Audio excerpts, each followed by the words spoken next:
ദിയാകൃഷ്ണയുടെ ഒരു ഇഷ്യൂ നമ്മൾ ഈ അടുത്തുണ്ടായിരുന്നു. വിഷമം തോന്നുന്നൊരു കാര്യമാണ്. കാരണം ഒന്ന്, ആ കുട്ടിയുടെ ജീവിതത്തിൽ ആ കുട്ടി ഏറ്റവും സമാധാനം എക്സ്പീരിയൻസ് ചെയ്യേണ്ട സമയത്താണ് ഇത് നടക്കുന്നത്. അപ്പൊ ഒരു ലേഡി എന്ന രീതിയിൽ എനിക്കത് ഭയങ്കര വിഷമമായിട്ട് തോന്നി. അമിതമായി ആൾക്കാരെ കണ്ണടച്ച് വിശ്വസിക്കുന്നുണ്ടോ എന്ന ചിന്തകൾ പലർക്കും തോന്നിക്കാണും. ബിസിനസ് നടത്തുന്ന രീതികൾ കറക്റ്റായിട്ട് റെഗുലേറ്റ് ചെയ്യണം, ഇതിനൊരു സിസ്റ്റമാറ്റിക് ആക്കണം എന്ന് ചിന്തിച്ചവരുണ്ടാകാം. ബിസിനസ് ഉണ്ടാകുന്ന സ്ട്രെസ് എന്ന് പറയുന്നത് ശരിക്കും സ്ട്രെസ്ഫുൾ ആയിട്ടുള്ള ഒരു സംഭവമാണ്. ചേച്ചി ആസ് എ വുമൺ അതേപോലെ ഓൺടർപ്രണർ എന്നുള്ള രീതിയിലും നമുക്ക് നമ്മുടെ മൈൻഡിൽ കൺഫ്യൂഷൻസ് ആയിട്ടും ചോദ്യങ്ങളായിട്ടും എന്തുകൊണ്ട് ഇതിങ്ങനെ, അപ്പുറത്ത് അത്രയല്ലേ ഉള്ളൂ, ഇപ്പുറത്ത് എന്താ ഇങ്ങനെ, അങ്ങനെ പല പല കോൺവെർസേഷൻസ് വരുന്നത്. അപ്പൊ താല്പര്യമില്ലാത്തവർ ഇതിനെ കുറിച്ച് പഠിക്കില്ല. അപ്പൊ അത് പഠിക്കണം നിർബന്ധമാണെന്നല്ല ഞാൻ പറയുന്നത്, പക്ഷെ അത് എല്ലാ മേഖലയിലും ബാധകമാണ് എന്നാണ് ഞാൻ ഉദ്ദേശിച്ചു വരുന്നത്. കുട്ടിയോട് പറയുന്നത് ഇതുപോലെ ഒരു കൂളായ അമ്മേനെ കിട്ടിയിരുന്നെങ്കിൽ അതുപോലെ അമ്മമാർ പറയാറുണ്ട് ആൾക്കാര് മെസ്സേജ്. പക്ഷെ ഞാൻ കൂളൊന്നുമല്ല, ഇങ്ങനെ കാണുന്ന ആളല്ല. അല്ലെ, ഇപ്പൊ എനിക്കിപ്പോ 45 വയസ്സ്. ഞാൻ എന്റെ അമ്മയോട് എന്റെ കൂട്ടുകാരികളോട് പറയുന്ന കാര്യം ഈ പ്രായത്തിൽ ഞാൻ പറയില്ല. പറയേണ്ട കാര്യങ്ങൾ മാത്രമേ പറയൂ. എന്നേ പറഞ്ഞതല്ലേ, അമ്മ എങ്ങനെയാണെങ്കിൽ മകൾ ഇങ്ങനെയാണല്ലോ. എല്ലാം ഇങ്ങനെ നമ്മൾ വിചാരിക്കുന്ന പോലെ തന്നെ നടക്കണം എന്ന് ബലം പിടിച്ച് പോവുക എന്ന് പറയുന്നതിന് ഭയങ്കര ഏറ്റവും ബുദ്ധിമുട്ടുള്ള കാര്യമാണ്. അവിടെയാണ് ഏറ്റവും കൂടുതൽ റെസിസ്റ്റൻസ് വരുന്നത്, ഏറ്റവും കൂടുതൽ സ്ട്രെസ് വരുന്നത് അവിടെയാണ്. എപ്പോഴും പേരൻസിനെ ഡിപ്പെൻഡ് ചെയ്യാൻ പറ്റില്ലല്ലോ. അവർക്ക് അവരുടേതായിട്ടുള്ള ലൈഫ് ഇല്ലേ, അവര് പ്രായം ചെന്നിരിക്കുന്നവരല്ലേ. ഇഞ്ചി മൈ മീൽ പാർട്ട്ണർ. ഹായ്, എന്റെ കൂടെ ഉള്ളത് പൂർണിമ ഇന്ദ്രജിത്ത്. ചേച്ചി welcome. Thank you so much Haritha. കൂടുതൽ ഇൻട്രൊഡക്ഷൻ ഒന്നും ആവശ്യമില്ല, കാരണം ആ പേര് മാത്രം പറഞ്ഞാൽ മതി ഞങ്ങൾ മലയാളികൾക്ക്. പക്ഷെ ഇത്തവണ ഒരു വിശേഷം കൂടെ ഉണ്ട്. ബൾട്ടിയിലെ ജീമ ആയിട്ട് വന്നതാണ്. ബൾട്ടിയുടെ കഥ പറയുന്നതിന് മുമ്പ് ഇന്ന് ഒരുപാട് ഓട്ടം കഴിഞ്ഞാൽ ഇവിടെ വന്നിരിക്കുന്നത്. ഞങ്ങളിങ്ങനെ പിടിച്ചു കൊണ്ടുവന്ന കുറച്ച് സമയം തരുമോന്നും ചോദിച്ചിട്ട്. ഒരുപാട് വർഷമായിട്ട് ഈ ഓട്ടം തുടരുകയാണ്, പല പല റോളുകൾ ചെയ്തുകൊണ്ട്. എങ്ങനെ ടൈം മാനേജ് ചെയ്യണേ? ഓരോ ദിവസത്തെ ഓട്ടം വേറെ വേറെ ആണെന്നുള്ളതേ ഉള്ളൂ. സമയം കണ്ടെത്തുക എന്നുള്ളതാണ് എൻ്റെ സംഭവം. പിന്നെ ഐ തിങ്ക് എനിക്കിത് എവിടെയെങ്കിലും എനിക്ക് പോസ് എടുക്കണം എന്ന് തോന്നുന്ന സമയത്ത് ഞാൻ പോസ് എടുക്കും. എനിക്കത് അല്ലാതെ ഫങ്ഷൻ ചെയ്യാൻ പാടാണ്. ഒരു എന്താ പറയുക, ഇങ്ങനെ ബേൺട്ടായി പോകാന്ന് പറഞ്ഞാൽ നമ്മുടെ എനർജി കംപ്ലീറ്റ്ലി ബേൺട്ടായി പോയി കഴിയുമ്പോഴത്തേക്കും ഭയങ്കരമായിട്ട് ക്രിയേറ്റീവ് ബ്ലോക്ക് വരുന്ന ഒരു സ്പേസ് ആയിട്ട് ഫീൽ ചെയ്യാറുണ്ട്. ആ സമയത്ത് അങ്ങനെ എടുക്കാറുണ്ട്. പക്ഷെ എപ്പോഴും സംഭവം എന്ന് വെച്ചാൽ ജോലി നിന്നാണല്ലോ നമുക്ക് ബ്രേക്ക് എടുക്കാൻ പറ്റുള്ളൂ. ബാക്കിയുള്ള കാര്യങ്ങളിൽ നിന്ന് ബ്രേക്ക് എടുക്കാൻ പറ്റില്ലല്ലോ. നമ്മുടെ സ്ത്രീകളുടെ മെയിൻ സംഭവം അതാണല്ലോ. ഇപ്പം ഒരു ബ്രേക്ക് എടുക്കണം എന്ന് പറയുമ്പോൾ നമുക്ക് ജോലിയിൽ നിന്ന് പോയി പറഞ്ഞ കാര്യങ്ങളൊക്കെ പറയാം. പക്ഷെ ബാക്കിയുള്ള നമ്മുടെ ദൈനംദിനമായിട്ടുള്ള നമ്മുടെ ജീവിത സാഹചര്യങ്ങളിൽ നിന്നും ഒരു പോസ് ബട്ടൺ അമർത്തുക എന്ന് പറയുന്നത് ഇത്തിരി ബുദ്ധിമുട്ടുള്ള കാര്യമാണ്. But I think balance keep ചെയ്യാൻ പഠിക്കുക എന്നുള്ളത് ശ്രമിക്കാറുണ്ട്. എത്രത്തോളം സാധിക്കാറുണ്ടെന്ന് എനിക്ക് അറിയില്ല. ബട്ട് യെസ്, തീർച്ചയായിട്ടും I have my hard days. Burnt out ആവാറുണ്ട്, ഭയങ്കര ക്രാങ്കി ആവാറുണ്ട്. എൻ്റെ അടുത്ത് വരുന്നതിന് എല്ലാവരും ഓടിക്കോടിക്കും നല്ല ദിവസമല്ല എന്ന് പറയുന്ന ദിവസങ്ങളൊക്കെ ഉണ്ട്. അപ്പൊ ബൾട്ടിയാണ് പ്രൊഡക്ഷൻസിന്റെ പുതിയ വിശേഷമാണ്. ജീമ ഇതുവരെ കാണാത്ത പൂർണിമ, ഇതുപോലെ വേറൊരു മുഖമുള്ള പൂർണിമയെ കാണിച്ചു തന്നാണ് ജീമ. ഞാൻ സത്യസന്ധമായി ചേച്ചീനെ ഇരുത്തി പോകത്തൊന്നുമല്ല, ഞാൻ സത്യസന്ധമായിട്ട് പടം കണ്ട് ഫസ്റ്റ് ചേച്ചിയുടെ ആ ഒരു എൻട്രി കണ്ടപ്പോൾ ഞാൻ വാവ് അങ്ങനെയാ പറഞ്ഞ തിയേറ്ററിൽ നിന്ന്. കാരണം ഭയങ്കര സ്വാഗ് ആയിരുന്നു ജീമയ്ക്ക്. ഇങ്ങനെ ആ പേരും പരിപാടിയൊക്കെ വെച്ച് ഇപ്പുറത്ത് സോഡാബാബുവിന്റെയും ശരവണന്റെയും ഒക്കെ ഇടയിൽ ഒരു സ്ത്രീ വരണമെങ്കിൽ അത്ര അടിപൊളി ആയിരിക്കും വേണം. അങ്ങനെ അങ്ങനെയാണല്ലോ നമ്മളെപ്പോഴും സിനിമയില് നടുക്കൊരു സ്ത്രീ കഥാപാത്രം വരുമ്പോൾ അവർക്ക് ഇമ്പോർട്ടൻസ് ഇല്ലാണ്ട് പോകാനാണ് സാധ്യത കൂടുതൽ. എനിക്ക് തോന്നിയിട്ടുള്ള ഉണ്ണി എഴുതി വെച്ചിട്ടുള്ള ഉണ്ണി എന്താണോ ജീമാനെ ഉദ്ദേശിച്ചത് അത് പൂർണിമ ഇന്ദ്രജിത്ത് അതിനെ ലിഫ്റ്റ് ചെയ്തു. അങ്ങനെ എനിക്ക് തോന്നിയിട്ടുണ്ട്, എനിക്ക് പേഴ്സണലി തോന്നിയിട്ടുണ്ട്. ബിക്കമിങ് ജീമ എങ്ങനെയായിരുന്നു? ജീമ എന്ന് പറയുന്നത് വളരെ ഇൻട്രസ്റ്റിംഗ് ആയിട്ടുള്ള ഒരു സ്ത്രീ കഥാപാത്രം തന്നെയാണ് ആ സിനിമയിൽ വെച്ച് നോക്കുമ്പോൾ. കാരണം വളരെ ക്ലീഷേ വില്ലൻ റോൾസ് നമുക്ക് അതിനകത്ത് എക്സ്പെക്റ്റ് ചെയ്യുന്ന സാഹചര്യത്തിൽ പെട്ടെന്ന് ഒരു ഇൻട്രസ്റ്റിംഗ് ട്വിസ്റ്റ് പോലെയാണ് ഒരു സ്ത്രീ കഥാപാത്രം നെഗറ്റീവ് റോളിൽ വരുന്നത്. കഥ വായിച്ചപ്പോഴും എനിക്കത് ഭയങ്കര എക്സൈറ്റിംഗ് ആയിട്ട് തോന്നി. ഏതൊരു പ്രേക്ഷകർക്ക് ആദ്യമായിട്ടൊരു കഥ കേൾക്കുമ്പോൾ തോന്നുന്നുണ്ട് അത് എക്സൈറ്റ്മെന്റ് തന്നെയാണ് എനിക്ക് തോന്നുന്നത്. കുറച്ചുകൂടെ കൂടിയത് അത് ആ റോളിലാണല്ലോ എന്നെ ഓഫർ ചെയ്തത് എന്ന് അറിഞ്ഞപ്പോഴാണ്. പിന്നെ അവിടെ നിന്ന് അങ്ങോട്ട് എങ്ങനെ നമുക്ക് ജീമയിലേക്ക് എത്താം. കാരണം ജീമയ്ക്ക് സ്ക്രീൻ ടൈമിനെങ്കിലും ജീമയുടെ പ്രസൻസ് ആണ് ത്രൂ ഔട്ട് ഫീൽ ചെയ്യുന്നത്. പിന്നെ വോക്കൽ ഡയലോഗ്സിനേലും കൂടുതൽ ഫീൽ ചെയ്യുന്നത് ജീമയുടെ സൈലൻസ് ആണ്. ആ സൈലൻസിൽ അവർ ചിന്തിക്കുന്ന പ്രേക്ഷകർക്ക് അത് മനസ്സിലാവുന്നുണ്ട്. ഇവരെ തലയ്ക്കകത്ത് ഇവരെന്തോ പ്ലോട്ട് ചെയ്യുന്നുണ്ട്. സോ എങ്ങനെ ഇതിനെ നമുക്ക് ഈ രണ്ട് വില്ലന്മാർ, രണ്ട് വളരെ ഉയർന്ന തട്ടിൽ നിൽക്കുന്ന വില്ലന്മാരുടെ ഇടയിൽ കൊണ്ട് പ്ലേസ് ചെയ്യുന്ന ഒരു ഫീമെയിൽ നെഗറ്റീവ് ക്യാരക്ടർ എന്ന് പറയുമ്പോൾ സ്വാഭാവികമായിട്ട് നമ്മുടെ ഒരു കണ്ടീഷനിങ് വെച്ച് ഓഡിയൻസിൻ്റെ കണ്ടീഷനിങ് വെച്ചിട്ട് ഇമ്മീഡിയറ്റ്ലി കാണുമ്പോൾ ഉണ്ടാവുന്ന ആ ഒരു ഇനിയിപ്പോൾ അതുണ്ടാവുമല്ലോ. അപ്പോൾ ആ സംശയം എൻ്റെ മനസ്സിലുണ്ടായിരുന്നു. അപ്പം അതിനെയൊക്കെ തരണം ചെയ്ത് മുന്നോട്ട് പോകാൻ നമുക്ക് എന്തായാലും വേണം എന്നുള്ള കാര്യത്തിൽ തീരുമാനം ഉണ്ടായിരുന്നു. അത് ഹെൽപ്പ് ചെയ്യാൻ ഒരു അതിഗംഭീര ടീം തന്നെയാണ് അത്. കാരണം ക്യാമറ അലക്സ് ജെ പുളിക്കലാണെങ്കിലും ഉണ്ണിയാണെങ്കിലും പിന്നെ ഷെയ്ൻ, ശാന്തനു, കോസ്റ്റ്യൂംസിന്റെ മെൽവി, മേക്കപ്പിന്റെ എല്ലാവരും they were all geared up to make Jeema like this. അതൊരു ഭയങ്കര കാരണം ഞാൻ വരാൻ വെയിറ്റ് ചെയ്ത് നിൽക്കാണ് ഭത്തോടങ്ങാൻ നമുക്ക് കലാപരിപാടികൾ. ഒരു 3 എനിക്കൊന്ന് ഒരു 2 പ്രാവശ്യം എൻ്റെ വീട്ടിൽ വെച്ചിട്ടും തിരിച്ച് ഞാൻ ഷൂട്ടിംഗ് തുടങ്ങി ലൊക്കേഷനിൽ പോയിട്ടൊരു 2-3 ലുക്ക് ട്രൈ ചെയ്തു പല പല രീതിയിൽ. കാരണം തീർച്ചയായിട്ടും ആ എൻട്രി ഫസ്റ്റ് ആ ജീമ എന്ന കഥാപാത്രം വരുമ്പോൾ തന്നെ ഇതുവരെ ചെയ്തിരിക്കുന്ന കഥാപാത്രങ്ങളിൽ മറന്നിരിക്കുന്ന സ്ത്രീ കഥാപാത്രങ്ങളിൽ നിന്നും വ്യത്യസ്തമായിട്ടുള്ള ഒന്നായിരിക്കണം. അവരെ കാണുമ്പോൾ തന്നെ എന്തെങ്കിലും അവർക്ക് ഇൻട്രസ്റ്റിംഗ് ആയിട്ട് കഥയിലേക്ക് ഓഫർ ചെയ്യാനുണ്ട് എന്ന് അവർക്ക് വിഷ്വലി നമുക്ക് അപ്പീലിംഗ് ആക്കാൻ പറ്റണം എന്ന ബ്രെയിൻ ഹോംവർക്കാണ് ചെയ്തത്. സോ അങ്ങനെ മൾട്ടിപ്പിൾ ലുക്സ് ട്രൈ ചെയ്തിട്ട് അവസാനം ഈ ലുക്കിൽ 0 ഡൗൺ ചെയ്യുകയായിരുന്നു. കോസ്റ്റ്യൂംസ് എല്ലാം മെൽവി തന്നെയാണ് ചെയ്തത്. കൈ അതിലെവിടെ ഇല്ലാന്ന് ആക്ച്വലി അതായത് മിക്സ് ആൻഡ് മാച്ച് ചെയ്യാൻ ഞാൻ ചെയ്തു എന്നുള്ളത്. ഐ മീൻ ഒരു സെറ്റ് ഓഫ് ബ്ലൗസസ് വന്നു, സെറ്റ് ഓഫ് സാരീസ് വന്നു, പിന്നെ അത് പാറ്റേൺസ് സ്വാഭാവികമായിട്ടും ഇത് ഒരു കമ്പൈൻഡ് എഫേർട്ടാണ്. അപ്പം പാറ്റേൺസ് നമുക്ക് ഇന്നത് ചെയ്താൽ നന്നാവും. കാരണം ഞാൻ സ്ഥിരമായിട്ട് ഇട്ടിരിക്കുന്ന പാറ്റേൺസ് പാടില്ല എന്നെനിക്ക് നിർബന്ധം ഉണ്ടായിരുന്നു. ഫിറ്റ് അത് പാടില്ല എന്നെനിക്ക് നിർബന്ധം ഉണ്ടായിരുന്നു. പിന്നെ നെക്ലൈൻ അത് പാടില്ല എന്നുള്ള നിർബന്ധം. അങ്ങനത്തെ ചെറിയ ചെറിയ ഡീറ്റെയിൽസ് കാര്യങ്ങളെല്ലാം. പിന്നെ സാരി ഉടുത്ത രീതി അത് വേറെയാക്കിയാ കൊടുത്തത്. പിന്നെ ജ്വല്ലറി ഈ പറയുന്ന പോലെ നമ്മൾ കുറെ ജ്വല്ലറി വെച്ചിരിക്കുന്നതിലും എല്ലാം അതൊന്നും അത് വെച്ചപ്പോൾ അത് ഭയങ്കരമായിട്ട് ക്ലീശ അടിക്കുമോ എന്ന് പേടിച്ചിട്ടാണ് നമുക്ക് കുറച്ച് ഇൻട്രസ്റ്റിംഗ് ആയിട്ടുള്ള ഒരു ജ്വല്ലറി പാറ്റേൺ തന്നെ എടുക്കാം എന്ന് വിചാരിച്ച സ്റ്റൈലിങ്ങിൽ ആ ജ്വല്ലറി ഞാൻ പിക്ക് ചെയ്തതും. പിന്നെ ഇടയ്ക്ക് ഇങ്ങനെ വള കാണിക്കുന്ന ഒരു സീനുണ്ട്, അതിന് വേണ്ടിയിട്ട് തന്നെയാണ് അത് നമുക്ക് അങ്ങനെ ഒരു ബോഡി മാനറിസം കൊണ്ടുവരണം എന്ന് വിചാരിച്ചിട്ടാണ് ആ ഒരു തള പോലത്തെ ഒരു വള എടുത്തത്. പിന്നെ അതാ ഞാൻ പറഞ്ഞ വിഷ്വലി കാണുമ്പോൾ ഉള്ള ആദ്യത്തെ അപ്പീലിംഗ് ആണ് ആ ക്യാരക്ടറിനെ കൂടുതൽ ഹെൽപ്പ് ചെയ്യുക. അത് പക്ഷെ ജീമയ്ക്ക് മാത്രമല്ല, ആക്ച്വലി സോഡാ ബാബുവിനെ നോക്കിയാലും ഭൈരവനെ നോക്കിയാലും നമുക്ക് കാണാം ഇൻഡിവിജ്വലി അവരുടെ കോസ്റ്റ്യൂം, അവരുടെ look generally has a little too much to contribute to the characters that they were playing. പിന്നെ പണ്ട് നമ്മുടെ സൗത്ത് ഇന്ത്യൻ പാട്ടിമാര്, അതായത് ട്രഡീഷണൽ കമ്മലുകൾ മേക്കാത് കമ്മൽ എന്ന് പറയുന്നത് ബുഗഡി എന്ന് പറയുന്നത്. ഇപ്പൊ ബുഗഡി ട്രെൻഡാണ്. ഇപ്പൊ ബുഗഡി കണ്ടംപററി ബുഗഡീസ് ഭയങ്കര ട്രെൻഡാ. പക്ഷെ നമ്മൾ ഈ തമിഴ്നാട് പാട്ടിമാരും ആന്ധ്രാപ്രദേശിലും അത് ഭയങ്കര രസമാണ് കാണാൻ. അതിൻ്റെ അകത്ത് ഈ ഇവിടുന്ന് ഇങ്ങനെ ഒരു കൊല മുന്തിരിക്കൊല പോലെ ഇങ്ങനെ കിടക്കും. ഈ ഇവിടെ ഭാഗത്തൊക്കെ ആയിട്ട് മൂക്കും ഇങ്ങനെ വലിയ യൂണോ ആ അമ്മമാരെ കാണാൻ എന്ത് ഭംഗിയാ അറിയോ. അതെല്ലാട്ട് പട്ടു കൊടുത്ത് ഭയങ്കര രസമാണ് കാണാൻ. അപ്പോൾ അതെല്ലാം ഞാൻ റെഫറൻസ് ആയിട്ട് വെച്ചിട്ടുണ്ടായിരുന്നു. പക്ഷെ അത് എൻ്റെ കുത്തിയിട്ടില്ലാത്തത് കൊണ്ട് തന്നെ വെക്കാനുള്ള ബുദ്ധിമുട്ടുണ്ടായിരുന്നു. കാരണം അതിൻ്റെ സ്ട്രക്ചറും ഹെവിനെസ്സും വെച്ചിട്ട് നമുക്ക് മാഗ്നറ്റോ ഗമ്മോ യൂസ് ചെയ്യാൻ പറ്റത്തില്ല. അങ്ങനെയാണ് ഈ ഇപ്പോഴത്തെ ഒരു ഈ കണ്ടംപററി വേർഷൻ പോലെ ആയിക്കോട്ടെ എന്ന് പറഞ്ഞിട്ട് തന്നെയാണ് ഞാൻ ഈ ബുഗഡി ഞാൻ ആ ഒരു സെറ്റ് എടുപ്പിച്ചത് പല ഇതിനകത്തുള്ളത്. ഏതെങ്കിലും രീതിയിൽ ഡിഫറെൻ്റ് ആവണമല്ലോ, ആ ഒരു അണ്ടർസ്റ്റാൻഡിങ്ങിലാണ് അത് ചെയ്തത്. വാച്ച് ഭയങ്കര ഇന്ദ്രൻ എന്താ കണ്ടിട്ട് പറഞ്ഞു കേട്ടോ.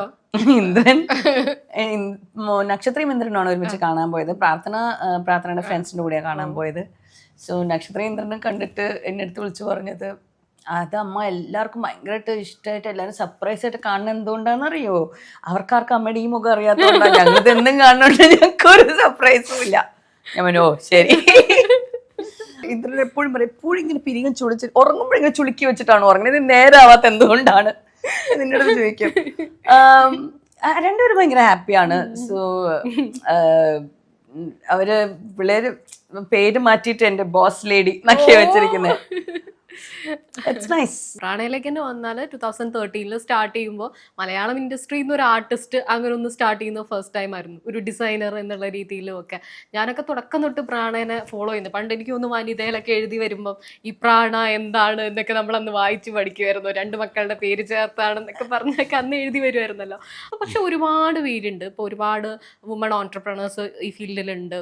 അവരുടേതായ ഡിസൈൻസ് കൊണ്ടുവരുന്നുണ്ട്. അപ്പോൾ ചേച്ചി ആസ് എ വുമൺ അതേപോലെ ഓൺടർപ്രണർ എന്നുള്ള രീതിയിലും ഇത്രയും ഒരു ബൂം ഉണ്ടെന്ന് തന്നെ പറയാം. അതിനെങ്ങനെയാണ് കാണുന്നത്? നല്ല കാര്യമാണ് തീർച്ചയായിട്ടും. അത് എനിക്ക് തോന്നുന്നു സ്ത്രീകൾ കൂടുതൽ മുന്നോട്ട് വരണം എന്നുള്ളത് നമ്മളെപ്പോഴും പറയുന്നുണ്ടെങ്കിലും അത് എത്രമാത്രം നടക്കുന്നുണ്ടെന്ന് നമുക്കറിയില്ലല്ലോ. പക്ഷെ ഒരു കോവിഡിന് ശേഷം സോഷ്യൽ മീഡിയയുടെ ബൂമോട് കൂടി തന്നെ നമുക്ക് കാണാൻ പറ്റുന്നത് വളരെയധികം ഇഷ്ടംപോലെ സ്ത്രീകൾ വീട്ടിലിരുന്നിട്ടാണെങ്കിലും അല്ലെങ്കിൽ അവർ ഒറ്റയ്ക്ക് തന്നെ ഇപ്പോൾ ഒരു സപ്പോർട്ട് സിസ്റ്റം ഇല്ലാതെ പോലെ സപ്പോർട്ട് സിസ്റ്റം പോലും ഇല്ലാതെ അവർക്ക് ഒറ്റയ്ക്ക് നടത്തിക്കൊണ്ട് പോകാൻ പറ്റുന്ന ചെറിയ ചെറിയ കാര്യങ്ങളിൽ പോലും അടുക്കള തൊട്ട് അരങ്ങ് വരെ എന്ന് പറയാമല്ലോ എല്ലാത്തിലും ഒരു ബിസിനസ് മോഡ്യൂൾ കാണാൻ ശ്രമിക്കുന്നുണ്ട്. അത് നമുക്ക് അതിൻ്റെ ഒരു ബൂമാണ് സോഷ്യൽ മീഡിയയിൽ നമ്മൾ കാണുന്നത്. അപ്പോൾ എന്നെ സംബന്ധിച്ചിടത്തോളം anything that empowers you is good. അത് തീർച്ചയായിട്ടും ഫിനാൻഷ്യൽ എംപവർമെന്റ് എന്നൊക്കെ പറയുന്നത് വളരെ ഇമ്പോർട്ടൻ്റ് ആയിട്ടുള്ള ഒരു കാര്യമാണ്. അപ്പോൾ അത് നമ്മുടെ ചുറ്റും അത് കാണുമ്പോൾ സന്തോഷം തോന്നുന്നു. പക്ഷെ ഇതിൻ്റെ ഇടയിൽ എനിക്ക് ഹരിത ചോദിച്ച ചോദ്യത്തിന്റെ പൊരുൾ മനസ്സിലായി. ഇത് എങ്ങനെയാണ് ഇത് നമ്മൾ ബാലൻസ് കോമ്പറ്റീഷനും ഉണ്ട് അവിടെ, കോമ്പറ്റീഷനും ഉണ്ട് അവിടെ. ഇതിൻ്റെ അകത്ത് അവയർനെസ് എന്ന് പറയുന്നത് ഭയങ്കര ഇമ്പോർട്ടൻ്റ് ആയിട്ടുള്ള ഒരു കാര്യമാണ്. അവയർനെസ് എന്ന് പറയുന്നത് ബിസിനസ്സിലേക്ക് ഇറങ്ങുന്ന ആൾക്ക് അതിനെക്കുറിച്ച് ഉണ്ടാവുന്ന ഒരു അവയർനെസ്സും ഉണ്ട്. അപ്പോൾ ഇതെന്താണ്, നമ്മൾ ആരുമായിട്ടാണ് അസോസിയേറ്റ് ചെയ്യുന്നത് അല്ലെങ്കിൽ നമ്മൾ എന്താണ് മറ്റൊരാൾ ചെയ്യുന്നത് എന്നുള്ളതിനൊരു അവയർനെസ് നമുക്കുണ്ടെങ്കിൽ കുറച്ചുകൂടെ അവർ ചെയ്യുന്ന ബിസിനസ്സിനോടുള്ള ഒരു അണ്ടർസ്റ്റാൻഡിങ് കറക്റ്റ് ആയിരിക്കും. ആ ഒരു അവയർനെസ് ഇവിടെ എത്രമാത്രം ഉണ്ടെന്ന് ചോദിച്ചു കഴിഞ്ഞാൽ എനിക്ക് അറിഞ്ഞൂടെ. ഇപ്പം എല്ലാം ഒരു അംബ്രലയ്ക്കകത്താണ്, മനസ്സിലായില്ലേ? അതുകൊണ്ട് തന്നെ എല്ലാം ഒരു തട്ടിലോട്ട് ആക്കുമ്പോഴത്തേക്കും അതിൻ്റെ അകത്തൊരു ഇക്വാളിറ്റി ഇല്ലായ്മ ഫീൽ ചെയ്യും. ആ ഇക്വാളിറ്റി ഇല്ലായ്മയാണ് നമുക്ക് നമ്മുടെ മൈൻഡിൽ കൺഫ്യൂഷൻസ് ആയിട്ടും ചോദ്യങ്ങളായിട്ടും എന്തുകൊണ്ട് ഇതിങ്ങനെ, അപ്പുറത്ത് അത്രയല്ലേ ഉള്ളൂ, ഇപ്പുറത്ത് എന്താ ഇങ്ങനെ, അങ്ങനെ പല പല കോൺവെർസേഷൻസ് വരുന്നത്. സോ ഐ തിങ്ക് അതിനെക്കുറിച്ചൊരു അവയർനെസ് നമുക്ക് ബിൽഡ് ചെയ്യാൻ കൂടെ ശ്രമം നടത്തിയാൽ മാത്രമാണ്. ഇപ്പം എനിക്കിത് താല്പര്യമുള്ളതുകൊണ്ടാണല്ലോ ഞാനത് പഠിച്ചത്. അപ്പോൾ താല്പര്യമില്ലാത്തവർ ഇതിനെക്കുറിച്ച് പഠിക്കില്ല. അപ്പോൾ അത് പഠിക്കണം നിർബന്ധമാണെന്നല്ല ഞാൻ പറയുന്നത്. പക്ഷെ അത് എല്ലാ മേഖലയിലും ബാധകമാണ് എന്നാണ് ഞാൻ ഉദ്ദേശിച്ചു വരുന്നത്. ഇതിപ്പോൾ ഞാൻ പറഞ്ഞത് നമ്മളുടെ ക്ലോതിങ്ങിനെ കുറിച്ചാണ്. ഇത് തന്നെ വെൽനെസ് ഭാഗത്തുണ്ട്. ഇപ്പോൾ ഫോർ എക്സാമ്പിൾ ഏത് വീട്ടിലുണ്ടാക്കുന്ന വീട്ടുമരുന്നുകളും കൈമരുന്നുകളും ഇമ്മീഡിയറ്റ്ലി ഫോളോ ചെയ്യുന്ന ഒരു ട്രെൻഡ് ഉണ്ട്. അതിൻ്റെ ഒരു ഒത്തൻറ്റിസിറ്റി അല്ലെങ്കിൽ അതിൻ്റെ ഒരു അവയർനെസ്, ഇത് നല്ലതാണോ, ഇത് മോശമാണോ, ഇത് എന്തുകൊണ്ടാണ് ഇത് ചെയ്യേണ്ടത്, ഇത് ആരൊക്കെയാണ് ചെയ്യേണ്ടത്, ഇങ്ങനെ ഒരു സ്റ്റഡി ആരും നടത്തുന്നില്ല അതിൻ്റെ മുന്നിൽ. പക്ഷെ അത് ചെയ്താൽ മാത്രമാണ് ഇതൊരു ഹെൽത്തി പ്രോഗ്രസ് ആയിട്ട് നമുക്ക് മുന്നോട്ട് പോകാൻ പറ്റുള്ളൂ. അല്ലെങ്കിൽ ഇതിൻ്റെ ഇടയിൽ കുറേ ചലഞ്ചസ് മിക്കവാറും ഫേസ് ചെയ്യും. But all said and done consistent ആയിട്ട് ആ അവയർനെസ് ജനങ്ങൾക്ക് കൊടുക്കാൻ അല്ലെങ്കിൽ നമ്മുടെ കസ്റ്റമർ ബേസിന് കൊടുക്കാനുള്ള റെസ്പോൺസിബിലിറ്റി നമ്മുടെ തന്നെയാണെന്ന് വിശ്വസിച്ച് ഓരോ ബ്രാൻഡും അല്ലെങ്കിൽ ഓരോ ഓൺടർപ്രണറും അതിനായിട്ടുള്ള കാര്യങ്ങൾ ചെയ്യണം എന്ന് തന്നെയാണ് ഞാൻ വിശ്വസിക്കുന്നത്. ഇപ്പോൾ ഈ ക്ലോത്തിങ് ബ്രാൻഡ്സിൻ്റെ കാര്യം തന്നെ എടുത്താൽ തുടങ്ങുന്നവരുണ്ടാവും, ജസ്റ്റ് തുടങ്ങിയവരുണ്ടാവും. അവരൊക്കെ എന്തൊക്കെ പറഞ്ഞാലും പ്രാണ നോക്കി കാണുന്ന ആൾക്കാരായിരിക്കും. ചേച്ചിക്ക് എന്താ ഒരു കുറച്ച് കാര്യങ്ങൾ പെർട്ടിക്കുലറായിട്ട് പറയാനുള്ള, അവർക്ക് ഒരു നിർദ്ദേശം എന്നൊക്കെ ഉള്ള രീതിയിൽ? ഞാൻ എൻ്റെ തെറ്റുകളിൽ നിന്നും പഠിച്ച പ്രൈമറി കാര്യം എന്ന് പറയുന്നത്, നമുക്കൊരു കാര്യം ചെയ്യണം എന്ന് ആഗ്രഹം ഉണ്ടെങ്കിൽ അതിനെക്കുറിച്ച് പഠിക്കാൻ ഇറങ്ങി ചെല്ലണം. അതല്ലാതെ ചെയ്യരുത്. അതായത് ഇപ്പം ഞാൻ അക്കാഡമിക്കലി പഠിക്കണം എന്നല്ല ഞാൻ പറഞ്ഞത്. അതുണ്ടെങ്കിൽ ഭയങ്കര നല്ലതാണ്. അതുണ്ടെങ്കിൽ തീർച്ചയായിട്ടും നിങ്ങൾക്ക് കുറേ കാര്യങ്ങൾ അറിയാം. പക്ഷെ ഹാൻഡ്സ് ഓൺ എക്സ്പീരിയൻസ് എന്ന് പറയുന്ന ഒരു സംഭവമുണ്ട്, അനുഭവം ഗുരു എന്ന് പറയില്ലേ, അത് നമുക്ക് ആരും പഠിപ്പിച്ചു തരില്ല. അത് നമ്മൾ ആ യാത്രയിലൂടെ സഞ്ചരിക്കുമ്പോൾ ഉണ്ടാകുന്ന ഓരോ കാര്യങ്ങൾ മനസ്സിലാക്കി നമുക്ക് കിട്ടുന്ന ജ്ഞാനമാണത്. അപ്പോൾ അത് നമ്മൾക്ക് ആ എക്സ്പീരിയൻസിലൂടെ മാത്രമേ പറ്റുള്ളൂ. അപ്പോൾ ഞാൻ ചെയ്ത് ഇന്ന് തിരിച്ചു നോക്കിയാൽ എന്തായിരിക്കും വേറിട്ട് പോർട്ടുമ്പോൾ ചെയ്യാന്ന് എന്നോട് ചോദ്യം ചോദിച്ചാൽ ഞാൻ പറയുന്ന കാര്യം അത് തന്നെയായിരിക്കും. ചിലപ്പോൾ എടുത്തു ചാടി ചെയ്യാതെ എങ്ങനെയാണ് ഇത് ചെയ്യേണ്ടത് എന്നൊന്ന് പോയി പഠിക്കാൻ പറ്റിയിരുന്നെങ്കിൽ, ആരെങ്കിലും കീഴിലാണെങ്കിലും അല്ലെങ്കിൽ എവിടെയെങ്കിലും പോയി മാറി നിന്ന് ഒരു വർഷം എല്ലാം പഠിച്ചിരുന്നെങ്കിൽ കുറച്ചുകൂടെ എനിക്ക് ചെയ്യുന്ന കാര്യങ്ങൾക്ക് ക്ലാരിറ്റി ഉണ്ടാകും. അതിൻ്റെ കുറേ ചാലഞ്ചസ് എനിക്ക് ഓവർകം ചെയ്യാൻ അത് എളുപ്പമാകും എന്ന് ഞാൻ മനസ്സിലാക്കുന്നു. അത് പക്ഷെ ഞാൻ മനസ്സിലാക്കിയത് ആ വീഴ്ചകൾ വീണിട്ട് തന്നെയാണ്. അപ്പോൾ അതും ഈ പറയുന്ന ഒരു യാത്രയിലെ ഒരു പ്രോസസ്സിൻ്റെ ഒരു ഭാഗം തന്നെയാണ്. ബട്ട് ആസ് എൻ അഡ്വൈസ് പറയുകയാണെങ്കിൽ ജെന്യുവൻലി ഞാൻ പറയുന്ന ഒരു കാര്യം, അത് പഠിക്കുക. ദിയാകൃഷ്ണയുടെ ഒരു ഇഷ്യൂ നമ്മൾ ഈ അടുത്തുണ്ടായിരുന്നു, ആ ഒരു വിഷയം. പലരും അങ്ങനെ കുറെ പേരെ ട്രസ്റ്റ് ചെയ്തിട്ടും കൂടെ മുന്നോട്ട് കൊണ്ട ഒരു സാധനമാണല്ലോ ബിസിനസ്. നമ്മൾ എത്ര എല്ലായിടത്തും ഓടി നടന്നു എന്ന് പറഞ്ഞാലും കുറച്ച് ട്രസ്റ്റ് അവിടെ ഇവിടെയൊക്കെ കൊടുത്ത ആ സ്റ്റാഫിൽ വിശ്വസിച്ചാണല്ലോ ചെയ്യുന്നത്. അതിലൊക്കെ വലിയ പ്രശ്നങ്ങൾ ഉണ്ടാവുക എന്ന് പറയുമ്പോൾ പുതിയ ആളുകളെ സംബന്ധിച്ചിടത്തോളം അല്ലെ, അല്ലെങ്കിൽ ചെറിയ ഇൻവെസ്റ്റ്മെന്റിൽ എങ്ങനെയൊക്കെയോ സ്റ്റാർട്ട് ചെയ്ത ചെയ്ത ലേഡീസിനെ സംബന്ധിച്ചൊക്കെ അത് വലിയ പ്രശ്നമാണ്, വലിയ ബുദ്ധിമുട്ടാണ്. അതൊരു ഇപ്പം ദിയയ്ക്ക് അങ്ങനെ ഒരു പ്ലാറ്റ്ഫോം ഉള്ളത് കൊണ്ടാണ് അത് ഇത്രയും എളുപ്പമായി ഹാൻഡിൽ ചെയ്യാൻ പറ്റിയതും, അല്ലെങ്കിൽ അത് നമ്മുടെ ജനങ്ങളുടെ മുന്നിൽ കൊണ്ടുവന്നതും. പക്ഷെ ഒരു ഇതേ ഇൻഡസ്ട്രിയിൽ ഇരിക്കുന്ന ഒരു കുട്ടി ഒരു സ്ത്രീ എന്ന രീതിയിൽ ആലോചിക്കുമ്പോൾ അത് വളരെ വിഷമം തോന്നുന്നൊരു കാര്യമാണ്. കാരണം ഒന്ന്, ആ കുട്ടിയുടെ ജീവിതത്തിൽ ആ കുട്ടി ഏറ്റവും സമാധാനം എക്സ്പീരിയൻസ് ചെയ്യേണ്ട സമയത്താണ് ഇത് നടക്കുന്നത്. അപ്പൊ അതൊരു ഒരു ലേഡി എന്ന രീതിയിൽ എനിക്കത് ഭയങ്കര വിഷമമായിട്ട് തോന്നി. കാരണം ഒരു പ്രഗ്നന്റ് ആയിരിക്കുന്ന സമയത്ത് ഉണ്ടാവേണ്ട ഒരു പീസ് എന്ന് പറയുന്ന ഒരു സംഭവം, അത് ബിസിനസ്സിൽ ഉണ്ടാകുന്ന സ്ട്രെസ് എന്ന് പറയുന്നത് ശരിക്കും സ്ട്രെസ്ഫുൾ ആയിട്ടുള്ള ഒരു സംഭവമാണ്. കാരണം അത് ബിസിനസ് ചെയ്യുന്നവർക്കേ അത് അറിയുള്ളൂ. എത്ര ചെറുത് വലുത് എന്നുള്ളതല്ല. നമ്മൾ കഷ്ടപ്പെട്ട് നമ്മളുടെ ജീവിത രീതികൾ മാറ്റി, നമ്മുടെ കുഞ്ഞുങ്ങളെ മാറ്റി വെച്ച്, നമ്മുടെ വീട്ടുകാരെ മാറ്റി വെച്ച് എല്ലാം നമ്മൾ ഇറങ്ങിച്ചെന്ന് ഒരു കാര്യങ്ങൾ ചെയ്യുമ്പോൾ അതിൻ്റെ പ്രൈമറി അടിസ്ഥാനം, ഫൗണ്ടേഷൻ സ്റ്റോൺ എന്ന് പറയുന്നത് ട്രസ്റ്റാണ്. അപ്പം അത് ബ്രേക്ക് ചെയ്യുക എന്ന് പറയുന്നത് ഒരു ഭയങ്കര അതൊരു വാണിജ്യപരമായിട്ടുള്ള ഒരു ചതി മാത്രമല്ല, അത് ഒരു എന്താ പറയുക, വിശ്വാസവഞ്ചന എന്ന് പറയുന്നത് ഇമോഷണലി ഭയങ്കരമായിട്ട് നമ്മളെ എഫക്റ്റ് ചെയ്യുന്ന ഒന്നാണ്. സോ അത് ഐ തിങ്ക് ദറ്റ് അങ്ങനത്തെ കാര്യങ്ങൾ നടന്നത് രണ്ട് രീതിയിൽ നമുക്കതിനെ കാണാം. കുറച്ചുകൂടെ അവയർനെസ് ക്രിയേറ്റ് ചെയ്യും മിക്കവർക്കും. ഞാൻ അമിതമായി ആൾക്കാരെ കണ്ണടച്ച് വിശ്വസിക്കുന്നുണ്ടോ എന്ന ചിന്തകൾ പലർക്കും തോന്നിക്കാണും. അല്ലെങ്കിൽ ഞാൻ കുറച്ചുകൂടെ ഈ പറയുന്ന പോലെ എൻ്റെ ബിസിനസ് നടത്തുന്ന രീതികൾ കറക്റ്റായിട്ട് റെഗുലേറ്റ് ചെയ്യണം, ഇതിനൊരു സിസ്റ്റമാറ്റിക് ആക്കണം എന്ന് ചിന്തിച്ചവരുണ്ടാകാം, അല്ലേ?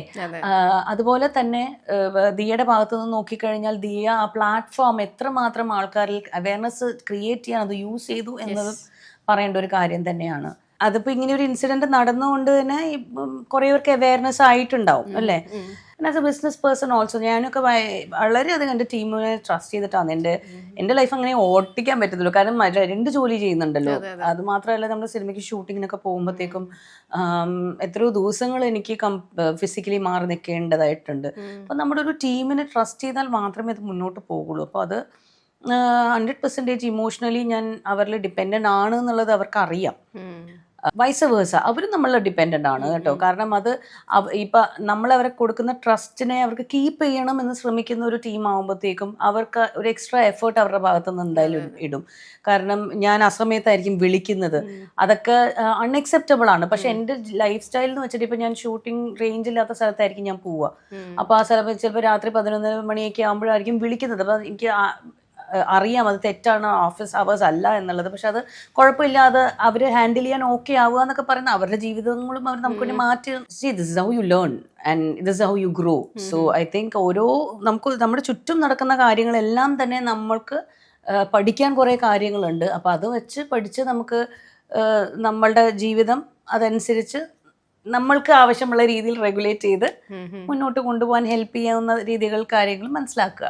അതുപോലെ ചേച്ചി ഇപ്പം ആസ് എ മം ചേച്ചീനെ ഒരുപാട് പേര് ഭയങ്കര അഡ്മയർ ചെയ്യുന്നത് ഞാൻ കണ്ടിട്ടുണ്ട്. അതിപ്പം ചിലരെ അമ്മമാരാണ്, ചിലര് കുട്ടികളാണ്. കുട്ടികൾ പറയുന്നത് ഇതുപോലൊരു കൂളായ അമ്മേനെ കിട്ടിയിരുന്നെങ്കിൽ, അതുപോലെ അമ്മമാർ എനിക്ക് ഇങ്ങനെ ഒരു കൂളായ അമ്മയാണെന്ന് ആഗ്രഹമുണ്ട് പക്ഷെ എനിക്ക് പറ്റുന്നില്ല എന്ന് പറയുന്നത് ഞാൻ രണ്ടും ഞാൻ ശരിക്കും കേട്ടിട്ടുണ്ട്. ചേച്ചി എക്സ്പീരിയൻസ് ചെയ്തിട്ടുണ്ടോ അങ്ങനെ നേരിട്ട് വന്ന് പറയും?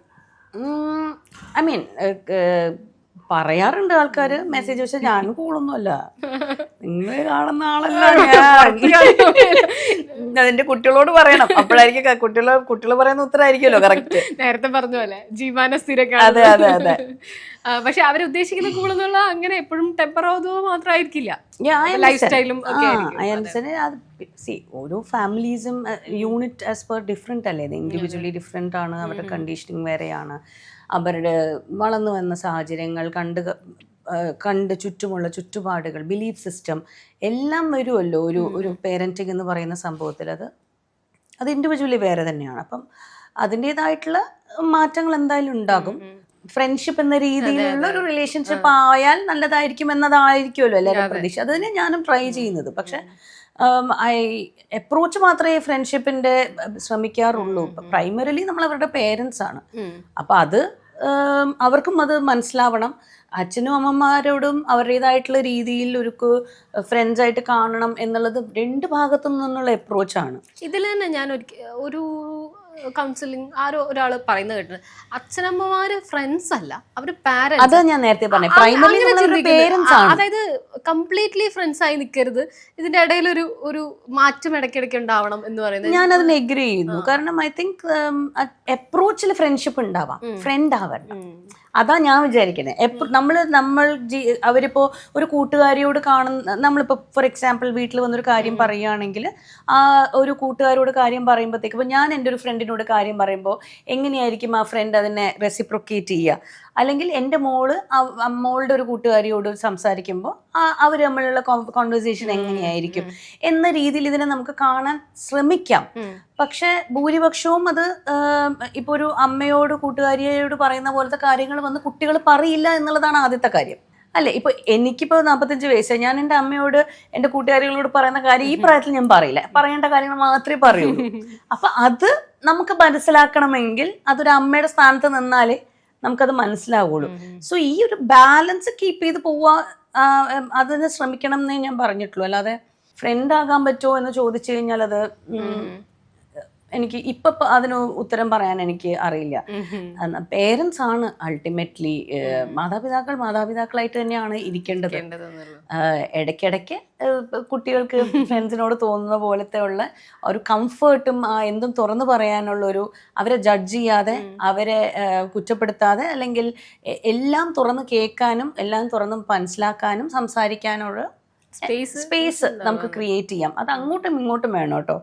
ഇതിപ്പം എപ്പോഴും പാരന്റിങ് എന്ന് പറയുമ്പോഴത്തേക്കും ഞാൻ കുട്ടികളുടെ ഭാഗത്തുനിന്നും കൂടെ ഞാൻ ഇപ്പൊ പറയാണ്. കാരണം എന്റെ കുട്ടികൾ ഇപ്പൊ വലുതായി, ഒരു അഡൾട്ടും ഓൾമോസ്റ്റ് ഒരു അഡൾട്ടുമാണ് ഇപ്പോൾ ഉള്ളത്.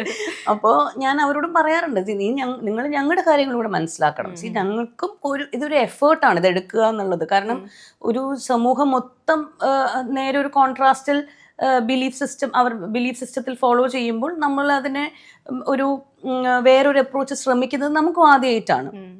വീട്ടിൽ പോലും ചിലപ്പോൾ അത് അക്സെപ്റ്റൻസ് ഉണ്ടാവണം എന്നില്ല എല്ലാവർക്കും, അല്ലേ? പക്ഷെ അത് അങ്ങോട്ടും ഇങ്ങോട്ടും മനസ്സിലാക്കിയിട്ട് ഒരു കംഫർട്ടബിൾ സ്പേസ് ക്രിയേറ്റ് ചെയ്യുക, കോൺവെർസേഷൻ ചെയ്യാൻ ഒരു സ്പേസ് ക്രിയേറ്റ് ചെയ്യുക എന്നുള്ള ശ്രമമാണ് നടക്കുന്നത്. ഇതുപോലെ തന്നെ ഞാൻ കേട്ടിട്ടുണ്ടായിരുന്നു, ഒരു 18 years വരെ പാരന്റ് ചെയ്താൽ മതി എന്ന് എനിക്ക് തോന്നുന്നു. ഞാൻ കേട്ടിരുന്നു, ഓർമ്മ കിട്ടുന്നില്ല. ഞാൻ കണ്ടിരുന്നു. അത് കഴിഞ്ഞ് നമ്മൾ പാരന്റ് ചെയ്യേണ്ടതില്ല, ഒരു 16 ഒക്കെ ആകുമ്പോഴേക്കും ഓൾമോസ്റ്റ് നിർത്താം, പിന്നെ ചെറുതായിട്ടൊക്കെ ഒന്ന് നോക്കിയാൽ മതി എന്ന് ഒരു ഡോക്ടറാണെന്ന് തോന്നുന്നു പറയുന്നുണ്ട്. എനിക്കത് ഇൻട്രസ്റ്റിംഗ് ആയിട്ട് തോന്നി. ഞാനും അങ്ങനെ കേട്ട് എൻ്റെ ജീവിതത്തിൽ നമ്മളിപ്പോൾ എന്ത് കേട്ടാലും ഇമ്മീഡിയറ്റ്ലി നമ്മൾ നമ്മുടെ ലൈഫായിട്ടാണല്ലോ അതിനെ നോക്കുന്നത്. ഇത് എൻ്റെ ലൈഫിൽ അപ്ലൈ ചെയ്ത് എങ്ങനെയായിരിക്കും എന്ന് പറയുന്ന ഒരു സംഭവം. അപ്പോൾ അത് കേട്ടപ്പോൾ എനിക്കും ഈ ഒരു അപ്രോച്ച് എങ്ങനെ ഉണ്ടായിരുന്നിരിക്കും എന്ന് ഞാൻ ഉടനെ ചിന്തിച്ചു നോക്കി. എനിക്ക് പറയാനുള്ളത്, ഈ പേരൻറ്റിങ് അല്ലെങ്കിൽ എങ്ങനെ കുട്ടികളെ വളർത്തണം ഇങ്ങനെയൊക്കെ ഒരു റൂൾ ബുക്ക് ഇവിടെ ആർക്കും ഇല്ല. ഇപ്പം നമ്മുടെ പണ്ടുള്ള വീടുകളിലാണെങ്കിൽ കൂട്ടുകുടുംബം ആവുമ്പോഴത്തേക്കും ഒരു കുറച്ചുകൂടെ കോൺട്രിബ്യൂഷൻസ് ഫാമിലിയുടെ ഭാഗത്തുനിന്ന് ഉണ്ടാവും, അല്ലേ? അതിന് ഗുണമുണ്ട് ദോഷമുണ്ട്. പക്ഷെ എന്നാലും രണ്ടുമുണ്ട്. ഓക്കെ, ഇൻഡിവിജ്വലി ഫാമിലി യൂണിറ്റ്സ് ആയിട്ട് മാറിയതിനു ശേഷം ന്യൂക്ലിയർ ഫാമിലീസ് ആയ ശേഷം അതിനും ഗുണമുണ്ട് ദോഷമുണ്ട്. പക്ഷെ ഇതിൻ്റെ എല്ലാം തന്നെ നമുക്ക് വളരെ ഇൻട്രസ്റ്റിംഗ് ആയിട്ടുള്ള ഒരു കോൺസെപ്റ്റ് എന്ന് പറയുന്നത് ഗ്രൂപ്പ്സ് എന്ന് പറയുന്ന ഒരു സംഭവമുണ്ട്. അത് നമ്മുടെ ഇന്ത്യയിൽ അത്ര പോപ്പുലർ ആയിട്ടുള്ള ഒരു കാര്യമല്ല. പക്ഷെ എൻ്റെ കൂടെ പഠിച്ചിരുന്ന കുട്ടികൾ ഇപ്പോൾ വിദേശത്തൊക്കെ താമസിക്കുന്നത്, നമ്മളിപ്പോൾ പണ്ട് കോളേജിലൊപ്പം പഠിച്ചിരുന്ന ഗ്രൂപ്പുകളിലൊക്കെ ഉണ്ടല്ലോ. അപ്പോൾ ഇങ്ങനത്തെ ഓരോ കോൺവെർസേഷനിൽ നിന്ന് ഞാൻ മനസ്സിലാക്കുന്ന ഒരു കാര്യമാണ്, ചെറിയ ചെറിയ ഗ്രൂപ്പ്സ് ഉണ്ട്, അമ്മമാരുടെ ഗ്രൂപ്പ്, കമ്മ്യൂണിറ്റി ഗ്രൂപ്പ്സ്, വർക്കിംഗ് മദേഴ്സിന്റെ ഗ്രൂപ്പ്. അപ്പൊ ആ ഗ്രൂപ്പ്സിൽ നിന്നും അവർ ഫ്രണ്ട്സ് ആവണമെന്ന് പോലും ഇല്ല, പക്ഷെ അവർക്ക് കുറേ കാര്യങ്ങളൊക്കെ സിമിലർ ആണ്. വർക്കിംഗ് മദേഴ്സ് എന്ന് പറയുമ്പോൾ അവർക്ക് ഉണ്ടാവുന്ന പ്രശ്നങ്ങളെല്ലാം കുറേ അതിനകത്തൊരു സിമിലാരിറ്റി ഉണ്ട്. അവർ ടീനേജ് കുട്ടികളുടെ അമ്മമാരെന്ന് പറയുമ്പോൾ അവർ on a day to day basis handle ചെയ്യുന്ന കുറേ പ്രശ്നങ്ങളിൽ ഒരു സിമിലാരിറ്റി ഉണ്ട്. അപ്പോൾ ഇങ്ങനെ ഈ കോൺവെർസേഷൻസ് അങ്ങോട്ടും ഇങ്ങോട്ടും സംസാരിക്കുമ്പോൾ എങ്ങനെയാണ് അവർ മറ്റുള്ളവർ ചെയ്യുന്നത് എന്ന് മനസ്സിലാക്കാൻ ഒരു പ്ലാറ്റ്ഫോമാണ് അത്. അപ്പോൾ അതിൽ നിന്നും കുറേ കാര്യങ്ങൾ നമുക്ക് മനസ്സിലാക്കുകയും എവിടെയൊക്കെയോ നമ്മുടെ കാര്യങ്ങൾ അതനുസരിച്ച് മാറ്റാൻ നമുക്ക് ശ്രമിക്കുകയും ചെയ്യാം. സോ അങ്ങനത്തെ ചെറിയ ചെറിയ ഫ്രണ്ട് ഗ്രൂപ്പ്സ് ഉണ്ടാക്കുന്നത് നല്ലതാണെന്ന് എനിക്ക് തോന്നുന്നുണ്ട്. But again all said and done, ഓരോ കുട്ടിയും ഡിഫറെൻ്റ് ആണ്, ഓരോ പേരൻറ്റും ഡിഫറെൻ്റ് ആണ്. അപ്പം അത് നമ്മളുടെ പരിമിതികൾ മനസ്സിലാക്കി, നമ്മുടെ സാഹചര്യങ്ങൾ മനസ്സിലാക്കി, നമ്മളുടെ കുട്ടിയിൽ നിന്നും നമുക്ക് ഏറ്റവും നല്ലത് ഏതാണോ കൊണ്ടുവരേണ്ടത് അതിലേക്ക് നമ്മൾ ഫോക്കസ് ചെയ്തുകൊണ്ട് അത് വർക്ക് ചെയ്യുക എന്നതാണ് നമ്മൾ ചെയ്യേണ്ടത്. ഗുഡ് പാരന്റിങ് എന്നുള്ളത് അത് വലിയൊരു എന്താ പറയാ ക്വസ്റ്റ്യൻ ആയി നിൽക്കുന്ന ഒരു സാധനമാണ്. ചേച്ചിക്ക് എന്താ, ചേച്ചിയുടെ ഒരു ഒപ്പീനിയനിൽ എന്താ ഈ ഗുഡ് പാരന്റിങ്? അയ്യോ നമ്മൾ കണ്ടെത്തുന്ന ഒരു ഫൈനലി ഓക്കെ ഇതാണ് പരിപാടി ഇന്ന് നമുക്ക് തോന്നുന്നില്ല ഒരു കുറച്ചു കാലം അത് നമുക്ക് ഹാപ്പി ആവുമ്പോ അതുകൊണ്ട് ഗുഡ് ആവും അല്ലേ? അത് വേറൊരാൾക്ക് ഹാപ്പി അല്ലാതാകുമ്പോ അത് ഗുഡ് അല്ല. അതെ അതെ സബ്ജക്റ്റീവ് അല്ലേ? അതാ ഞാൻ ചേച്ചിക്ക് അങ്ങനെ ഒരു ഇത് തോന്നിയിട്ടുണ്ടോ? ഇപ്പൊ ഞാൻ എൻ്റെ ഫ്രണ്ട്സ് ഞങ്ങളൊക്കെ ഒരു 30 സ്റ്റാർട്ടിങ്ങിലുള്ളവരും ലേറ്റ് 20s ഒക്കെയാണ്. അപ്പൊ ഓൾമോസ്റ്റ് എൻ്റെ 90% ഫ്രണ്ട്സും ഇപ്പൊ അമ്മമാരാണ്. അപ്പൊ അവരെല്ലാം എപ്പോഴും നമ്മുടെ വിഷയങ്ങളും ഇതാ. അപ്പൊ അവര് പറയുന്നത് പലപ്പോഴും പല ആളുകൾ പറയുമ്പോൾ അല്ലെ സ്വയം എനിക്ക് തോന്നുന്നു ഞാൻ നല്ല അമ്മയാണോ, ഒരു ഗുഡ് പാരന്റ് ആണോ എന്നെനിക്ക് തോന്നുന്നു. ചിലപ്പം ചിലർ ചോദിക്കും നീയൊക്കെ ഒരു അമ്മയാ, നീ എന്താ ഇത് ചെയ്യുന്നത്? അപ്പൊ അവർക്ക് ഇത് നമ്മൾ ഇരുന്ന് ആലോചിക്കുക, വർക്ക് ചെയ്യുമ്പോഴും നമ്മൾ ഏറ്റവും കൂടുതൽ ഡിപ്പെൻഡ് ചെയ്യുന്ന ഏറ്റവും കൂടുതൽ സ്നേഹിക്കുന്ന ആൾക്കാരും ആയിരിക്കും അത് ചോദിക്കുന്നത്. അത് നമുക്ക് ഭയങ്കരമായിട്ട് ഹേർട്ട് ആവുകയും ചെയ്യും, അല്ലെങ്കിൽ അത് നമ്മളെ കുറച്ചുകൂടെ ചിന്തിപ്പിക്കുകയും ചെയ്യും. അതെ അതെ, അത് വർക്കിങ്ങിലൊക്കെ ഇതാ ആലോചിച്ചോണ്ടിരിക്കുന്നത്. തലേ ദിവസം നടന്നതിലും ഞാനെപ്പോഴും പറയാറുണ്ട് ഈ വർക്കിംഗ് മദേഴ്സ് എന്ന് വർക്കിംഗ് മദേഴ്സിന് ഒരു ബാക്ക് പാക്ക് പോലെയായി ഗിൽറ്റ്. അതെ അതെ, ഒരു വലിയ തോളില് സ്കൂളിൽ കുറേ ബുക്സ് കൊണ്ടുപോകുന്ന കുഞ്ഞുങ്ങളെ പോലെയാണ് അമ്മമാര് അവരുടെ തോല് ഒരു ഇൻവിസിബിൾ ആയിട്ടുള്ള ഒരു ബാക്ക് പാക്ക് നിറയെ ഗിൽറ്റുമായിട്ടാണ് ജോലിക്ക് പോകുന്നത്. കാരണം വീട്ടിൽ നിന്ന് ഇറങ്ങുന്ന സമയം തൊട്ട് തിരിച്ച് കയറുന്ന സമയം വരെ കോൺസ്റ്റന്റ് ആയിട്ട് ഫേസ് ചെയ്യുന്ന ഒരു കാര്യമാണ്, നമ്മളോട് ചോദിക്കുന്ന ഒരു കാര്യം മാത്രമല്ല, നമ്മുടെ തലയ്ക്കുള്ളിലാണല്ലോ ഏറ്റവും വലിയ ഡീമൻസ് ഉള്ളത് അല്ലേ? അപ്പോൾ അത് ഓട്ടോമാറ്റിക്കലി നമ്മുടെ ഷോൾഡർ ഇങ്ങനെ അതിലിങ്ങനെ ബെൻഡാവും. ഞാൻ ശരിയാണോ ചെയ്യുന്നത് എന്ന് പറഞ്ഞിട്ട്. പിന്നെ കുറേ സാധനം പുറത്ത് കാണുന്നു. ഇപ്പോഴാണെങ്കിൽ സോഷ്യൽ മീഡിയയിൽ ഇതുപോലെ ഒരുപാട് പേര് വന്നിരുന്ന് പലതും പറയും. അപ്പുറത്ത് നമ്മുടെ കേട്ട് വളർന്ന പഴയ ആൾക്കാർ പറഞ്ഞിരുന്ന കുറെ കാര്യം ഇതിന്റെ ഇടയിൽ കിടന്ന് നമ്മളുടെ ഒരു രീതി ഇംപ്ലിമെന്റ് ചെയ്യാനുള്ള ഒരു ശ്രമം. കാരണം നമ്മൾക്ക് പിന്നെ അതിനകത്ത് നമ്മൾ ആഗ്രഹിക്കുന്ന പോലെ ഔട്ട്കം കിട്ടിയില്ലെങ്കിൽ ഇമ്മീഡിയറ്റ്ലി നമ്മൾ ഭയങ്കരമായിട്ട് അതിന്റെ അകത്തുനിന്ന് പുൾ ബാക്കും ചെയ്യും. പിന്നെ ആരെങ്കിലും അപ്പോഴേക്കും എന്തെങ്കിലും പറയും അന്നേ പറഞ്ഞതല്ലേ, ഇങ്ങനെയല്ല, അമ്മ എങ്ങനെയാണെങ്കിൽ മകൾ ഇങ്ങനെയാണല്ലോ, ഞങ്ങളൊക്കെ വളർത്തിയതാണ് എന്നുള്ളതാണ്. നമ്മളൊക്കെ പിള്ളേരെ വളർത്തിയിട്ടില്ലേ, ഞങ്ങളൊക്കെ പിള്ളേരെ വളർത്തിയപ്പോ ഇതൊന്നും ഉണ്ടായിരുന്നില്ലല്ലോ. അത് ഐ തിങ്ക് ഈ ജനറലി നമ്മുടെ ഒരു ഇന്ത്യൻ പേരന്റിങ് കൾച്ചറും ഭയങ്കര അതിൻ്റെ അകത്ത് പറയേണ്ടതായിട്ടുണ്ട്. അങ്ങനെയാണ് നമ്മുടെ ഇന്ത്യൻ പേരന്റിങ് കൾച്ചർ. എല്ലാത്തിനും ഗുണവും ദോഷവും ഉണ്ടെന്ന് പറഞ്ഞ പോലെ എത്രത്തോളം ഗുണം നമ്മുടെ ഇന്ത്യൻ പേരന്റിങ് കൾച്ചറിന് ഉണ്ടെങ്കിൽ പോലും ചെറിയ ചെറിയ ദോഷങ്ങളും ചിലപ്പോൾ ഉണ്ടാവാം. അത് ഈ കോൺസ്റ്റന്റ് ആയിട്ട് ഒരു സോഷ്യൽ കണ്ടീഷനിങ്ങിന്റെ പേരിൽ, സൊസൈറ്റിയുടെ പേരിൽ നമുക്കിടയിൽ എറിയപ്പെടുന്ന ഓരോ കാര്യങ്ങളാണ് ഇന്ന്. ബട്ട് ഞാൻ മനസ്സിലാക്കുന്ന ഒരു കാര്യം എന്താന്ന് വെച്ച് കഴിഞ്ഞാൽ, ചെറിയ ചെറിയ തെറ്റുകൾ പറ്റും, തെറ്റുകൾ എല്ലാവർക്കും പറ്റുമല്ലോ. അതിപ്പോ നമ്മുടെ പേരൻസ് തെറ്റുകൾ ചെയ്തിട്ടില്ലേ ഇല്ലേ? ആ തെറ്റുകൾ നമ്മൾ അവർക്കെതിരെ ഹോൾഡ് ചെയ്തിട്ടുണ്ടോ? അത് ഐ തിങ്ക് ദറ്റ് എല്ലാം ഇങ്ങനെ നമ്മൾ വിചാരിക്കണ പോലെ തന്നെ നടക്കണം എന്ന് ബലം പിടിച്ച് പോവുക എന്ന് പറയുന്നതിന് ഭയങ്കര ഏറ്റവും ബുദ്ധിമുട്ടുള്ള കാര്യമാണ്. അവിടെയാണ് ഏറ്റവും കൂടുതൽ റെസിസ്റ്റൻസ് വരുന്നത്, ഏറ്റവും കൂടുതൽ സ്ട്രെസ് വരുന്നത് അവിടെയാണ്. അല്ല, നമ്മൾ പറയുന്ന കേൾക്കുന്നതല്ല, ഞാൻ തീരുമാനിക്കുന്ന പോലെ ആയിരിക്കണം കാര്യങ്ങൾ നടക്കേണ്ടത് എന്ന് പറയുന്ന ഒരു സ്ട്രെസ്. അതിപ്പോ പേരന്റിങ്ങിൽ മാത്രം എല്ലാത്തിലും. അപ്പൊ അതിൻ്റെ അകത്ത് കുറെയൊക്കെ ഒന്ന് ലെറ്റ് ഗോ ചെയ്യുക, കുറെയൊക്കെ നമ്മൾ വിചാരിക്കുന്ന പോലെ അല്ലാതെ അതിന്റെ റിസൾട്ട് ചിലപ്പോൾ അതിന് ഓപ്പോസിറ്റ് ആയിട്ട് കോൺട്രാസ്റ്റ് ആയിട്ട് വന്നാൽ അതും നമുക്ക് തരണം ചെയ്യാൻ അറിയണമല്ലോ. ഇത് കോൺസ്റ്റന്റ് ആയിട്ട് പേരൻസ് അവരുടെ കുഞ്ഞുങ്ങളിൽ അവരെ ഐഡന്റിഫൈ ചെയ്യും. നമ്മുടെ ഐഡന്റിറ്റി ആ കുഞ്ഞുങ്ങളുമായിട്ട് നമ്മളങ്ങ് അസോസിയേറ്റ് ചെയ്യിപ്പിക്കും. അപ്പോഴാണ് ആ കുഞ്ഞിന്റെ എന്തും എന്റെ വിജയം, ആ കുഞ്ഞിന്റെ എന്ത് പരാജയം എന്റെ പരാജയം, അത് നമ്മൾ അങ്ങ് ആക്കി എടുക്കുന്നതാണ്. അത് നാച്ചുറൽ ആണ് കേട്ടോ. അപ്പൊ അത് ഞാനും ചെയ്യുന്ന ഒരു കാര്യമാണ്. പക്ഷെ അതിൽ നിന്നും ഡിറ്റാച്ച്ഡ് ആവുക എന്ന് പറയുന്നത്, അപ്പൊ ഞാൻ റോങ് പാരന്റിങ് ആണോ ചെയ്യുന്നത് എന്നൊരു ഗിൽറ്റ് നമ്മുടെ തലയ്ക്കകത്ത് വരും. ഇതൊരു നെവർ എൻഡിങ് കോൺവെർസേഷൻ ആണ്. But I think conversation is what is very important. അത് നമ്മൾ കൂട്ടുകാരോടാണെങ്കിലും നമ്മുടെ വീട്ടിൽ അത് സംസാരിക്കാൻ ഒരു സാഹചര്യം, ഭാര്യാഭർത്തൃ ബന്ധങ്ങളിൽ ഈ കുഞ്ഞുങ്ങളെക്കുറിച്ച് സംസാരിക്കാനുള്ള ഒരു ജഡ്ജ്മെൻറ്റും ഇല്ലാതെ ഈക്വലി അക്സെപ്റ്റ് ചെയ്യപ്പെടുന്ന ഒരു സാഹചര്യം ക്രിയേറ്റ് ചെയ്യാൻ പറ്റിക്കഴിഞ്ഞാൽ പരസ്പരം അങ്ങോട്ടും ഇങ്ങോട്ടും ഹെൽപ്പായിരിക്കും. അതേപോലെ തന്നെ സുഹൃത്തുക്കളുടെ ഇടയിലാണെങ്കിലും, ബിക്കോസ് ഇത് ആസ് എ സൊസൈറ്റി നമുക്ക് അങ്ങോട്ടും ഇങ്ങോട്ടും എംപവർ ചെയ്യാം എന്നേ പറ്റുള്ളൂ. ഇൻഡിവിജ്വലി മാറി നിന്ന് അവരുടേതായ രീതിയിൽ തന്നെ കാര്യങ്ങൾ നടക്കണം എന്ന് തോന്നുന്നവർക്ക് മേ ബി അവരുടേതായ റൂട്ട് എടുക്കുമായിരിക്കും. എനിക്കൊരു സപ്പോർട്ട് സിസ്റ്റം ഇല്ലാതെ പറ്റില്ല. എൻ്റെ ഇതുവരെയുള്ള ലൈഫ് ജേർണിയിൽ ഞാൻ പറയണം, എൻ്റെ ഏറ്റവും വലിയ സപ്പോർട്ട് സിസ്റ്റം എന്ന് പറയുന്നത് എൻ്റെ വീട്ടിൽ നിൽക്കുന്നവർ തന്നെയാണ്. അത് അവരല്ലാതെ എനിക്ക്, അത് ഏതൊരു വർക്കിംഗ് പേരൻറ്റും പറയും, വർക്കിംഗ് മദറും പറയുന്ന ഒരു കാര്യമാണ്. കാരണം നമുക്ക് സമാധാനമായിട്ട് ഒരു 8 മണിക്കൂറാണെങ്കിൽ പോലും ജോലി ചെയ്യണമെങ്കിൽ നമ്മുടെ വീട്ടിൽ നമ്മുടെ കുഞ്ഞുങ്ങളെ അവരുടെ കുഞ്ഞുങ്ങളെ പോലെ നോക്കുന്ന ഒരു ഹെൽപ്പില്ലെങ്കിൽ അതൊന്ന്, അതായത് ഇപ്പോൾ ഫാമിലിയിൽ നിന്നാവാം, ഫാമിലി അല്ലാത്തവരാവാം, നമ്മുടെ വീട്ടിൽ വന്നു ചേരുന്നവരാവാം, സുഹൃത്തുക്കളാവാം, ആ ഒരു സപ്പോർട്ട് സിസ്റ്റം ഇല്ലാതെ എനിക്ക് ഫങ്ഷൻ ചെയ്യാൻ പറ്റില്ല. അത് വളരെ ഗ്രാറ്റിറ്റ്യൂഡ് കൂടി ഞാൻ ആലോചിക്കുന്ന ഒരു കാര്യമാണ്. എനിക്ക് ഇതുവരെ എത്താൻ പറ്റിയിട്ടുണ്ടെങ്കിൽ അത് എൻ്റെ ജീവിതത്തിൽ എൻ്റെ കൂടെ ഒരു ബാക്ക് ബോൺ ആയിട്ട് നിന്നിട്ടുള്ള എൻ്റെ വീട്ടിലെ ആൾക്കാരുടെ ഹെൽപ്പ് തന്നെയാണ്. അത് ഭയങ്കര നന്ദിയോടെ അയ്യോ അല്ല പറ്റില്ല എന്നല്ലെങ്കിൽ, അല്ലെങ്കിൽ ഇങ്ങനെ പറ്റണേ. എപ്പോഴും പേരൻസിനെ ഡിപ്പെൻഡ് ചെയ്യാൻ പറ്റില്ലല്ലോ. അവർക്ക് അവരുടേതായിട്ടുള്ള ലൈഫില്ലേ, അവർ പ്രായം ചെന്നിരിക്കുന്നവരല്ലേ, അവർക്ക് അവരുടേത് എപ്പോഴെങ്കിലും സമാധാനമായിട്ട് ഒറ്റയ്ക്ക് ഇരിക്കാമെന്ന് വിചാരിക്കുമ്പോഴായിരിക്കും രണ്ടെണ്ണത്തിനെയൊക്കെ കൊണ്ട്. പിന്നെ നമ്മുടെ നിസ്സാര കാര്യമാണോ നമ്മുടെ പിള്ളേരൊക്കെ നോക്കാന്ന് പറയുന്നത്. മൾട്ടി ടീമായിട്ട് എങ്ങനെയായിരുന്നു? ഇപ്പൊ പണ്ട് എനിക്ക് ഓർമ്മയുണ്ട്, തുറമുഖം പറയുമ്പോ പലരെയും എനിക്ക് അറിയില്ല എന്നുള്ള ഒരു അവസ്ഥയിലാണ് ചെന്ന് വിട്ടെന്ന് പറഞ്ഞു. ഇപ്പോഴും കുറെ പുതിയ ആൾക്കാരുടെ കൂടെ.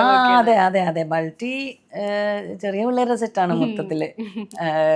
വളരെ ഈ പറഞ്ഞ പോലെ സംഭവം എല്ലാരും ഭയങ്കര ശരി ചേച്ചി പോയി തന്നാ മതി, കുഴപ്പമില്ല എന്നിട്ട്. പിന്നെ പുത്രൻ, അൽഫോൻസ് പുത്രൻ എൻ്റെ ഫ്രണ്ടാണ്. ബട്ട് നമ്മൾ അങ്ങോട്ടും ഇങ്ങോട്ടും ഈ പറഞ്ഞ പോലെ എപ്പോഴും ജോക്സും കാര്യങ്ങളൊക്കെ പറഞ്ഞ് ഷെയർ ചെയ്യുന്ന ഫ്രണ്ട്സ് ആണ്. പക്ഷെ സ്ക്രീനിൽ വന്നു കഴിഞ്ഞപ്പോഴത്തേക്ക് നേരെ ഓപ്പോസിറ്റ് ചിരി സഹിക്കാൻ പറ്റുന്നുണ്ടായിരുന്നില്ല എനിക്ക്. അപ്പോ എന്നെ കാണുമ്പോ പുള്ളിക്കും ചിരി വരും, പുള്ളിയെ കാണുമ്പോ എനിക്കും ചിരി വരും. രണ്ടുപേരും വേറെ മറ്റേ ഫാൻസി ഡ്രസ് കോമ്പറ്റീഷൻ പോലെയാണല്ലോ റെഡിയായിട്ട് നിൽക്കുന്നത്. ഞാനും പുത്രൻ ആദ്യമായിട്ട് എടുത്ത സീൻ മറ്റേ രജിസ്റ്റർ ഓഫീസിലുള്ള സീനാണ്. അപ്പൊ അതിനകത്ത് ശ്രദ്ധിച്ചറിയാം, ഇങ്ങനെ പേപ്പർ വലിച്ചെറിയുന്ന സീൻ ഉണ്ട്. അതൊരു 3 പ്രാവശ്യം, അത് 3 പ്രാവശ്യം അറിയുമ്പോഴും ആദ്യത്തെ 2 ലക്ഷം മുഖത്തൊന്നേ ഉള്ളൂ. ഞാൻ പറഞ്ഞാൽ ശരിയാവില്ല, ആ പരിപാടി വീട്ടിൽ നമുക്ക് ഫോക്കസ് ചെയ്ത് വരെയൊക്കെ ചെയ്യാം എന്നെല്ലാം പറഞ്ഞിട്ട്. ബട്ട് ഇൻട്രസ്റ്റിംഗ് ആയിരുന്നു ആ സീൻ, ഭയങ്കര രസമായിട്ടാണ് ഷൂട്ട് ചെയ്തത്. ഇഞ്ചി മൈ മീൽ പാർട്ട്ണർ.